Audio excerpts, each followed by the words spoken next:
2025 ခုနှစ်နိုဝင်ဘာလ21ရက်နနက်2:48 မိနစ်အချိန် Bryant လေကြောင်းကာကွယ်ရေးကွပ်ကဲမှုစင်တာရဲ့ဗဟိုဌာနမှာတော့အရာအလုံးဟာပုံမှန်တိုင်းအေးဆေးငြိမ်သက်နေခဲ့ပါတယ်။48နာရီဇက်တိုင်ချင်းချောက်မှုတွေလုံးဝမရှိကြောင်းပြသနေတဲ့ S400 ရေဒါစနစ်ရဲ့မျက်နှာပြင်ကြောင့်သူတို့အားလုံးဟာလုံခြုံနေစေဖြစ်တယ်လို့ထင်မြင်နေကြတာပါ။တကယ်တော့သူတို့အားလုံးဟာသေမိတ်ကြပြီးသားလူတွေကြီးပဲဖြစ်ပါတယ်။သူတို့နဲ့88မိုင်အကွာမှာတော့အဲ့ဒီထင်အောင်ထင်မှာဖြစ်မှုဟာအပိတိုင်ပျက်စီးသွားခဲ့ရပါပြီ။1300 ကီလိုဂရမ်အလေးချိန်ရှိတဲ့ Storm Shadow Cruise ဒုံးကျည်3စင်းဟာတနအီကိုမိုင်600နှုန်းနဲ့အမောင်ထဲကိုဖြတ်ပြီးအရှိန်ပြင်းပြင်းနဲ့ပြန်တန်းလာနေပါတယ်။ဒီမစ်ရှင်မှာတော့ရှေးပြေးတပ်ဖွဲ့ဝင်တွေဟာ SU-24 တိုက်လေယာဉ်တွေမဟုတ်ကြပါဘူး။တစ်စင်းစီကိုဒေါ်လာ9000တန်ကြေးရှိတဲ့ drone အုပ်စုကြီးပဲဖြစ်ပါတယ်။သူတို့ဟာပြစ်မှတ်အချက်လက်အသေးစိတ်ကိုရယူဖို့အတွက်ရှေ့ပြေးအနေနဲ့ကြိုတင်ရောက်ရှိနေကြတာပါဒီတခါတိုက်ခိုက်ရမယ့်ပြစ်မှတ်ကတော့ Bryant Data ကဓာတုဗေဒစက်ရုံကြီးပဲဖြစ်ပါတယ်ဒီနေရာဟာရုရှားဒုံးကျည်လောင်စာတွေထုတ်လုပ်မှုရဲ့40%ခန့်ကိုအဓိကထောက်ပံ့ပေးနေတဲ့အရင်းမြစ်ဖြစ်ပါတယ် KS-59 cruise missile တွေကနေကြောက်မက်ဖွယ်ကောင်းတဲ့ TOS-1A အပူအာရုံခံလောင်ချာတွေအထိရုရှားစင်ရန်တရားရဲ့အရာအလုံးဒီပါကိုလောင်စာပေးနေတဲ့အဓိကအသက်သွေးကြောကြီးတစ်ခုပါဒီစစ်စင်ရေးဟာ data အချက်လက်ပေါ်အခြေခံပြီးစနစ်တကျလှုပ်ဆောင်ခဲ့တာပါတိုက်ခိုက်မှုမစတင်ပြီးနိုင်ပိုင်းအလိုကယူကရိန်းရဲ့ထောက်လှမ်းရေး drone တစ်စင်းဟာ American ဂျိုရုအချက်လက်တွေကနေပြစ်မှတ်ရဲ့အပူ data အတိအကျကိုဆွဲထုတ်ရယူခဲ့တာဖြစ်ပါတယ် TOS-1A မီးဘိုတစ်ခုကနေထွက်ပေါ်လာတဲ့1800 ဒီဂရီဖာရင်ဟိုက်ရှိတဲ့အပူချိန်ကိုတွေ့ရှိခဲ့တဲ့အတွက်ဒီစက်ရုံဟာအမြင့်ဆုံးထုတ်လုပ်မှုအခြေအနေမှာရှိနေကြောင်းတည်ပြုပြီးအဓိကပြစ်မှတ်ကိုရှာဖွေတွေ့ရှိခဲ့တာပါမော်စကိုကရုရှားစစ်ဗိုလ်ချုပ်တွေကတော့သူတို့ဟာ S400 စနစ်နဲ့ပန်စီယာဒုံးပစ်ယာဉ်တွေရဲ့ကာကွယ်မှုအောက်မှာအပြည့်အဝလုံခြုံနေတယ်လို့ယုံကြည်နေခဲ့ကြပါတယ်ဒီသုံးသက်ချက်အတွက်အရေးကြီးတဲ့မိကွန်းကတော့မိုင်းတရားကျော်အကွာက baseball ဘောလုံးတစ်လုံးကိုတောင်ခြေရာခံနိုင်တယ်လို့ကြွေးကြော်ထားတဲ့ရုရှားရဲ့လေကြောင်းရန်ကာကွယ်ရေးတိုင်းကြီးကို Storm Shadow Cruise ဒုံးကျည်3စင်းကဘလို့ဖျက်ကျော်သွားခဲ့တာလဲဆိုတာပဲဖြစ်ပါတယ်အဖြေကတော့ Multi Angle Swarm လို့အမည်ရတဲ့ drone နဲ့ဒုံးကျည်တွေရဲ့ဘက်ပေါင်းစုံကပူပေါင်းတိုက်ခိုက်မှုပဲဖြစ်ပါတယ်နနက်2:30 မိနစ်အချိန်မှာတော့ Sumi Data အနီးက mobile platform တစ်ခုကနေလွှတ်တင်လိုက်တဲ့ Beta Mini Drone တစ်စင်းဟာ1800 ဒီဂရီဖာရင်ဟိုက်ရှိတဲ့မီးဘိုကြီးလက်ပတ်နေကြောင်းအတည်ပြုပြီးနောက်ဆုံးထောက်လှမ်းစစ်ဆေးမှုကိုလှုပ်ဆောင်ခဲ့ပါတယ်အဓိကတိုက်ခိုက်မှုဟာမတူညီတဲ့ဥတီယာ3ခုကနေစတင်ခဲ့တာပါပထမဆုံး Storm Shadow ဒုံးကျည်2စင်းကိုတောင်ဘက်မိုင်200အကွာက SU-24 တိုက်လေယာဉ်တွေကနေပစ်လွတ်ခဲ့တာဖြစ်ပြီးတတိယဒုံးကျည်ကိုတော့အနောက်ဘက်မိုင်90အကွာကနေအကန်ချီမောင်းသူမဲ့လေယာဉ်တစ်စင်းကပစ်လွတ်ခဲ့တာဖြစ်ပါတယ်ဒီဒုံးကျည်တွေဟာအမြင့်ကြီးပြန်တန်းတာနဲ့အဖြောင့်တိုင်းပြန်တန်းတာမျိုးလုံးဝမဟုတ်ပါဘူးသူတို့ဟာ Terrain Profile Matching Tarpron လို့ခေါ်တဲ့စနစ်ကိုအသုံးပြုပြီးတော့မြေပြင်နဲ့ကပ်ပြီးပြန်တန်းခဲ့ကြတာဖြစ်ပါတယ်ဒုံးကျည်တွေဟာတစ်ပင်တွေရဲ့အပေါ်ပေတရာမှ200အကွာမှာပြန်တန်းနိုင်မှုအတွက်မြေမျက်နှာသွင်းပြင်ကိုအချိန်နဲ့တပြေးညီစကန်ဖတ်ပြီးတော့အမြင့်ပေကိုချိန်ညှိခဲ့ကြတာဖြစ်ပါတယ်ဒီအချက်ဟာအရေးအကြီးဆုံးဖြစ်ပါတယ်ဒီလိုအနှိမ့်ပြန်တန်းခြင်းကြောင့် S400 စနစ်ရဲ့မမြင်နိုင်တဲ့အပိုင်းကိုရောက်ရှိသွားခဲ့တာပါမြေပြင်အခြေစိုက်ရေဒါတွေအတွက်ကတော့ကမ္ဘာမြေရဲ့ကွင်းညွှန်မှုဟာအန်ဒီရဲ့အရှိဆုံးရန်သူဖြစ်ပါတယ်ပေနေရအမြင့်မှာတော့ S400 စနစ်ရဲ့400 ကီလိုမီတာထောက်လန်းနိုင်တဲ့အကွာဝေးဟာကီလိုမီတာ40အောက်ကိုကျုံဝင်သွားခဲ့ပါတယ်အဲ့ဒီအချိန်မှာပဲတတိယမြောက်တိုက်ခိုက်မှုအနေနဲ့အရှိဘက်အရက်ကနေပြန်တန်းလာတဲ့ FPV drone အစင်း20ပါတဲ့အုပ်စုကြီးတစ်ခုကချင်းကပ်လာနေပါတယ်ဒီ drone ရဲ့ရည်ရွယ်ချက်ကတော့ရှုပ်ထွေးတဲ့ရေဒါအချက်ပြမှုတွေကိုဖန်တီးဖို့နဲ့ရုရှားရဲ့အဆင့်အမြင့်ဆုံးဒုံးကျည်တွေကိုအလဟတာပြုံးတီအောင်လုပ်ပြီးအာရုံလွှဲဖို့ပဲဖြစ်ပါတယ်နနက်2:35 မိနစ်အချိန်မှာတော့ဒေါ်လာဘီလီယံနဲ့ချီတန်ဖိုးရှိတဲ့ S400 ရေဒါဟာမိုင်150အကွာကနေကိုပြောက်ဘုံကျဲလေယာဉ်တစ်စီးလို့ယူဆရတဲ့အရာတစ်ခုကိုစတင်ချီယာခံပြီးခဲ့ပါတယ်ဒါပေမဲ့ဒီအရာတွေဟာတကယ်လေယာဉ်အစ်စ်တွေမဟုတ်ပါဘူးယူကရိန်းရဲ့ဈေးပေါ်တဲ့ FPV drone အုပ်စုရဲ့ရှုပ်ထွေးပြီးကျယ်လောင်တဲ့အချက်ပြမှုအတုတွေပဲဖြစ်ပါတယ်ရုရှား operator ကလည်းပြစ်မှတ် data တွေကိုရုရှားရဲ့နောက်ဆုံးကာကွယ်ရေးလိုင်းဖြစ်တဲ့ Pantsir S1 စနစ်ကိုချက်ချင်းလွှဲပြောင်းပေးလိုက်ပါတယ်။ Pantsir operator တွေကလည်းမဆိုင်မတော့ပဲမီနီဒုံးကျည်10စင်းကိုချက်ချင်းပစ်လွှတ်လိုက်ပါတယ်။ဒနိုင်ကိုမိုင်2300ကျော်နှုန်းနဲ့ပြန်တန်းသွားတဲ့ဒီဒုံးကျည်တွေဟာဒေါ်လာ9000တန်ကြေးရှိတဲ့ယူကရိန်းဒရုန်း5စင်းကိုဖျက်ဆီးပစ်နိုင်ခဲ့ပါတယ်။ဒါပေမဲ့ဒီလိုပြုတ်လုပ်ခြင်းဟာစီးပွားရေးအရာအတော်လေးအထိနာစေပါတယ်။ ဈေးပေါ်တဲ့ drone တွေကိုဒေါ်လာတန်းနဲ့ချီတန်ဖိုးရှိတဲ့ဒုံးကျည်တွေနဲ့ခုခံကာကွယ်နေရခြင်းဟာရုရှားနိုင်ငံရဲ့စီးပွားရေးကိုရေရှည်မှာတဖြည်းဖြည်းကျဆင်းလာစေပါတယ်။မော်စကိုကစစ်ဗိုလ်ချုပ်တွေကလည်း drone အုပ်စုလိုက်တိုက်ခိုက်မှုကြီးကိုကြုံတွေ့လိုက်ရပြီးအထင်နဲ့ဝင်းကိုစိုးမိုးနိုင်ဖို့အတွက် Su-35 တိုက်လေယာဉ်2စင်းကိုချက်ချင်းစေလွှတ်ခဲ့ပါတယ်။ဒါပေမဲ့တကယ်လူသက်သမားတွေဖြစ်တဲ့ Storm Shadow ဒုံးကျည်3စင်းကတော့သူတို့လုံးဝမသိလိုက်ပဲပြစ်မှတ်စီကိုတဖြည်းဖြည်းချင်းကပ်လာနေပါတယ်။ Multi Angle Swarm လို့အမည်ရတဲ့ဗတ်ပေါင်းဆောင်ကတပြိုင်နက်တိုက်ခိုက်ခြင်းဟာခေတ်သစ်စစ်ပွဲတွေမှာအလုပ်အဖြစ်ဆုံးစစ်ရေးဗျူဟာတစ်ခုဖြစ်ပါတယ်။ကြံရှိတဲ့ FPV drone 15စင်းဟာ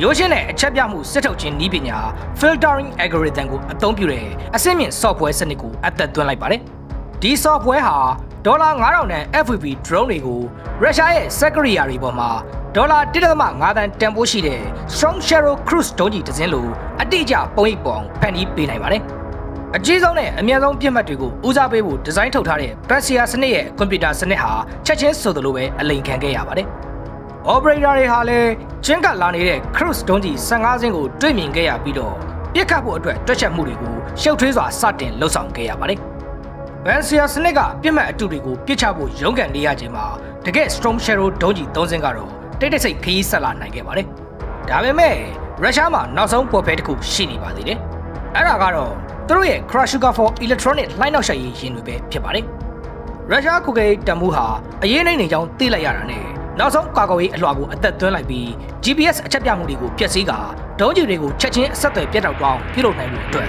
186မိုင်အခြေအထိတက်ရောက်နိုင်တဲ့ jamming signal တွေကိုချက်ချင်းထုတ်လုပ်လိုက်ပါတယ်။ဒုံးကျည်တွေနဲ့ချိတ်ဆက်ထားတဲ့ GPS စနစ်တွေဟာလည်းချက်ချင်းအဆက်အသွယ်ပြတ်တောက်သွားခဲ့ပါတယ်။ပုံမှန်လက်နက်တွေအတွက်ဆိုရင်တော့ဒီ mission ဟာလုံးဝကြာရှုံးသွားနိုင်တဲ့အပြင်ဒုံးကျည်တွေဟာပြစ်မှတ်နဲ့မိုင်ပေါင်းများစွာလွှဲချော်သွားနိုင်ပြီးကျိုးတို့လက်ညှိုးမှုမပါဘဲပြန်တန်းသွားရမှာဖြစ်ပါတယ်။ဒါပေမဲ့ Storm Shadow ဒုံးကျည်တွေဟာပုံမှန်ဒုံးကျည်တွေမဟုတ်ကြပါဘူး။ GPS ချိတ်ဆက်မှုပျောက်ကွယ်သွားတဲ့ချက်ချင်းမှာပဲ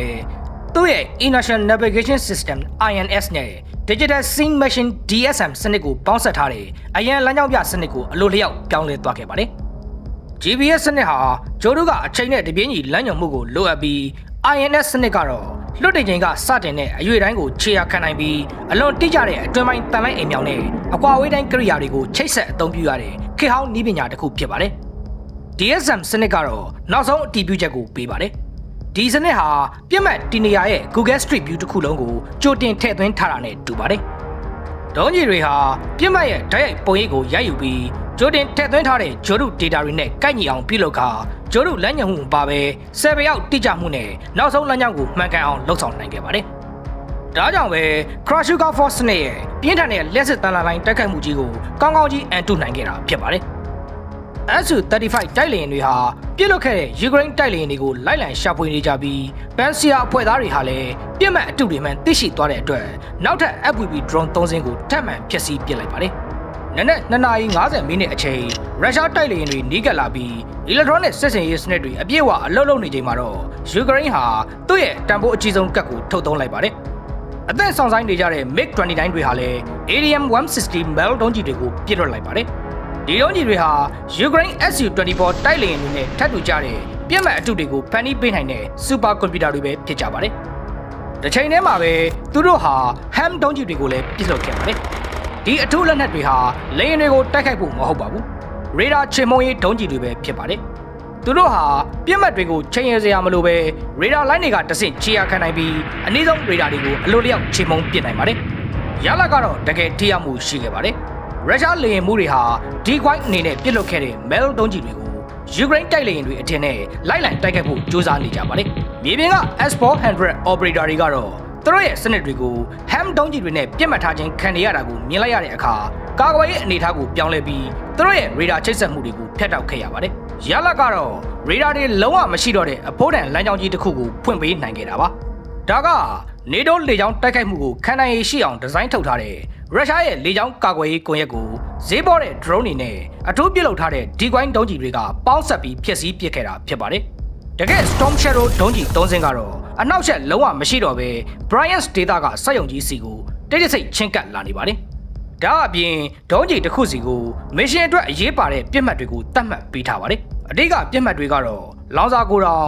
MLRS တက်ဆင်ရေးလိုင်းနဲ့ 1800 degree Fahrenheit အပူချိန်နဲ့လဲပတ်နေတဲ့ TOS 1A မီးဖိုကြီးပဲဖြစ်ပါတယ်။နနက်2 နာရီ 54 မိနစ်အချိန်မှာတော့ဒုံးကျည်တွေဟာသက်ဆိုင်ရာပြစ်မှတ်အသီးသီးကိုဓာတ်ရိုက်ထိမှန်ခဲ့ပါတယ်။ထိုးပေါက်နိုင်တဲ့ဒုံးကျည်ထိပ်ဖူးတွေဟာပေ20အထူးရှိတဲ့တန်ကူကွန်ကရစ်ကိုထိုးပေါက်ဝင်ရောက်သွားခဲ့ပြီးတက်ဆင်ထားတဲ့ delay action fuse တွေဟာလည်းဖောက်ထွင်းသွားပြီး1.1 စက္ကန့်အကြာမှာအတိအကျပေါက်ကွဲခဲ့ပါတယ်။ဒီလိုအတွင်းပိုင်းမှာပေါက်ကွဲခဲ့တဲ့အတွက်စက်ရုံကြီးတစ်ခုလုံးဟာအတွင်းပိုင်းက PR တွေကြောင့်အပြင်ဘက်ကိုတစစီပေါက်ကွဲပြိုကျပျက်စီးသွားခဲ့ပါတယ်။3000 degree Fahrenheit ရှိတဲ့ TOS 1A မီးဖိုကိုထိမှန်ခဲ့တဲ့ဒုံးကျည်ကတော့မီးလောင်မှုကြီးကိုစတင်ဖြစ်ပွားစေခဲ့ပြီးတိုးလောင်ထားတဲ့ rocket fuel ရဲ့25%ခန့်ကိုလောင်ကျွမ်းစေခဲ့တာကြောင့်ဒုတိယအကြိမ်ပေါက်ကွဲမှုကြီးကိုထပ်မံဖြစ်ပွားစေခဲ့ပါတယ်။ပြစ်မှတ်တွေရဲ့ပျက်စီးမှုအကြိမ်တွေကိုကြန့်ရှိနေတဲ့ FPV drone တွေကနေအတိအကျမှတ်တမ်းတင်ရိုက်ကူးနေပါတယ်။ပေါက်ကွဲမှုရဲ့အပူချိန်ပမာဏဟာအာကာသထဲက NASA ရဲ့ဂြိုဟ်တုတွေကနေမြင်နိုင်လောက်အောင်အထိကြီးမားခဲ့ပါတယ်။မော်စကိုကတော့ဒီဖြစ်ဆိုကြီးကိုဖုံးကွယ်ဖို့ကြိုးစားခဲ့ပေမဲ့မဟာဗျူဟာမြောက်ပျက်စီးမှုဟာပူတင်ရဲ့စီယန်တရားတစ်ခုလုံးကိုရိုက်ခတ်စေခဲ့တဲ့အိမ်မက်ဆိုကြီးတစ်ခုကိုဖြစ်ပေါ်စေခဲ့ပါတယ်။ Edison Institute ရဲ့အဆိုအရ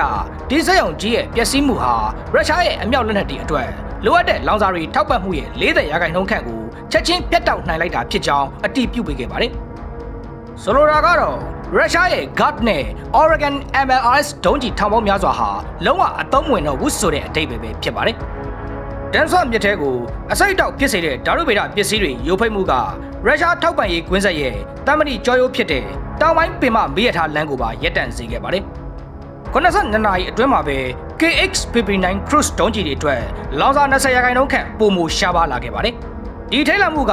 မော်စကိုကိုဆိုးရတဲ့ဆုံးဖြတ်ချက်တစ်ခုကိုချမှတ်ဖို့တွန်းအားပေးခဲ့ပါတယ်။ရုရှားစစ်ဗိုလ်ချုပ်တွေဟာ Kursk ဒေသရဲ့ရှေ့တန်းစစ်မျက်နှာပြင်မှာချထားတဲ့ S-400 စနစ်နှစ်ခုကိုပြန်လည်ခေါ်ယူပြီး Bryansk ဒေသမှာကျန်ရှိတဲ့အရာတွေကိုကာကွယ်ဖို့အတွက်ပြန်လည်နေရာချထားဖို့ပြင်ဆင်လိုက်ရပါတယ်။သူတို့ရွှေ့လိုက်တဲ့ S-400 စနစ်တိုင်းဟာသူတို့ရဲ့ရှေ့တန်းကာကွယ်ရေးမှာ250 စတုရန်မိုင်ပမာဏရှိတဲ့မျက်ကွယ်နယ်မြေကိုဖန်တီးပေးခဲ့ပါတယ်။ဒါဟာယူကရိန်းရဲ့ HIMARS operator တွေအတွက်ချက်ချင်းတိုက်ခိုက်နိုင်တဲ့ကျယ်ပြန့်တဲ့တိုက်ခိုက်ရေးလမ်းကြောင်းကြီးတစ်ခုဖြစ်လာခဲ့တာပါ။ Multi-angle swarm လို့ခေါ်တဲ့စစ်ရေးဗျူဟာက